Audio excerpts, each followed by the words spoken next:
比小天使事件更離奇的案件——西城女醫師怪死案，案發至今已近17年，諸多疑點浮出水面，真相卻始終石沉大海。這起看似普通的死亡案件背後牽扯出的線索，讓整個事件变得扑朔迷離。愛林地區位於大阪市西城區東北部，原名福崎，是日本國內最貧困的地區之一。區內1/4人口依靠政府扶贫救助金過活，其餘3/4只能靠打零工賺取最低薪資維持溫飽。表面上這裡基礎設施完備，與日本其他街道無異，但深入其中便會發現，天橋下、河堤旁聚集着大量無家可歸者，他們多是上世紀90年代日本泡沫經濟破裂後被淘汰的臨時工，年老體衰後無力租房，只能靠微薄救助金糊口，過着听天由命的日子。相较于全球知名贫民窟，爱林地區表面更乾淨整齊，卻有着同樣的治理難題，犯罪率長期居高不下，黑社會暴力、地下交易等負面標籤如影隨形，俨然成了人人敬而遠之的法外之地。可就是這樣一個地方，卻迎來了一位特殊的逆行者，年僅30多歲的女醫師石島香織。1975年3月30日，石島香織出生於群馬縣富裕醫護家庭，受家庭熏陶，考入知名國立大學醫學部。畢業後經導師推薦，進入大阪一家大醫院任職。他生性善良，即便工作繁忙，仍堅持參與慈善義工。一次機緣巧合下，受公益組織邀請，為愛林地區流浪者義診，這是他第一次踏入這片被遺忘的貧民窟。與流浪者的接觸讓石島香織深受觸動，他從未想過富裕的日本竟有如此多的人看不起病，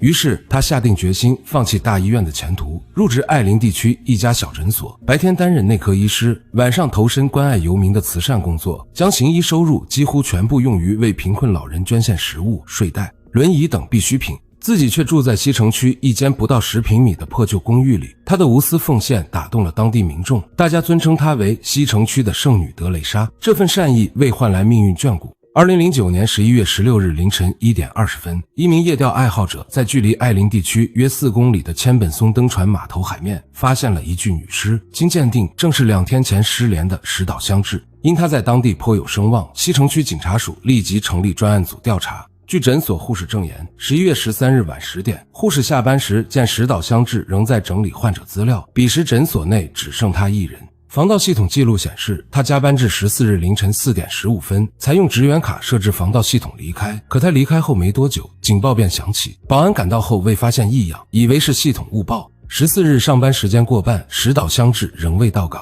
同時派護士前往其公寓尋找，發現大門未鎖，屋內空無一人，隨即聯繫其遠在群馬縣的父母。父母多次撥打女兒手機，電話能撥通卻無人接聽，無奈之下報警。2天後等來的卻是女兒冰冷的屍體。石島香織的父母無法接受警方的自殺結論，作為資深醫學工作者，他們一眼看穿死亡診斷書的漏洞。首先，遺體後腦勺有一塊淤血腫塊，警方稱是打撈時頭部撞擊地面所致，但他們明確反駁，淤血需人體血液正常流動時才能形成，人死後絕無可能出現。這意味着女兒生前大概率遭人襲擊。其次，遺體脖子兩側有2道橫向擦傷痕，警方稱是打撈時鐵鏈所致，但模擬實驗證明打撈造成的傷痕應向耳朵方向傾斜，與實際痕跡不符。更蹊蹺的是，法醫判定死亡時間為11月14日上午，可遺體口袋裡的非防水手機直至15日仍能撥通，說明他並非14日落水，大概率是被殺害後拋屍大海。為查清真相，父母花重金聘請退役警察重新調查，更多詭異細節接連浮出水面。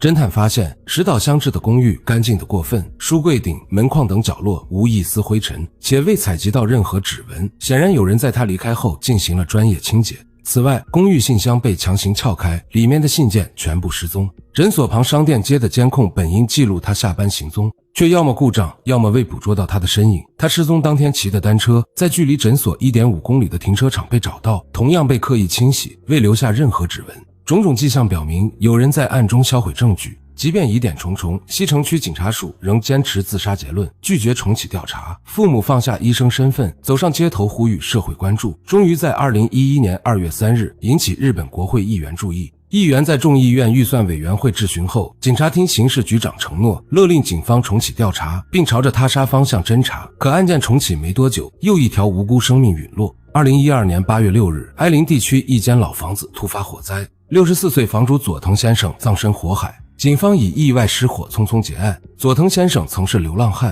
被石島香織義诊救活後，成為他巡回義診的助手，2人結下深厚友誼。石島香織出事後，他突然失蹤，直至案件重啟才現身，向其父母道出秘密。石島香織的死與爱林地區的貧困產業有關。所謂貧困產業，是不法組織利用貧困人口經濟拮據的弱點，逼迫他們參與器官買賣、處方藥物、地下交易、社會福利費詐騙等非法活動形成的黑色產業鏈。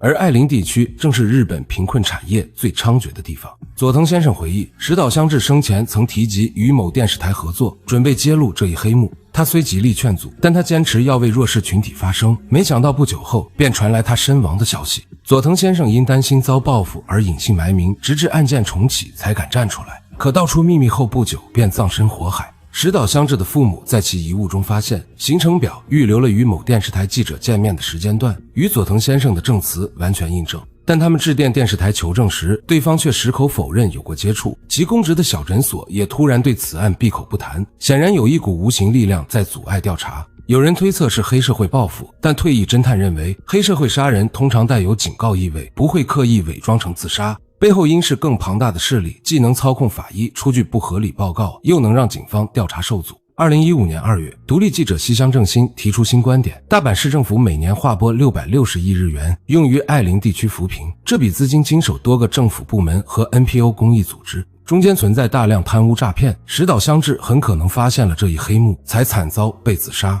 時至今日，距離石島香織離世已近17年，案件仍無真相。愛林地區的人們漸漸忘記了這位聖女德雷莎，但她的父母始終沒有放棄，年事已高卻依舊為追尋真相四處奔波。這起案件不僅是一個善良者的悲劇，更折射出社會深處的黑暗與不公，隱藏的利益鏈條、被縱容的黑色產業、阻礙調查的無形力量，都成為揭開真相的重重障礙。或許未來某一天，隨着更多線索出現，這起塵封17年的懸案終將水落石出，讓逝者冤屈昭雪，讓黑手受到懲罰。這既是對石島香織的告慰，也是對正義的堅守。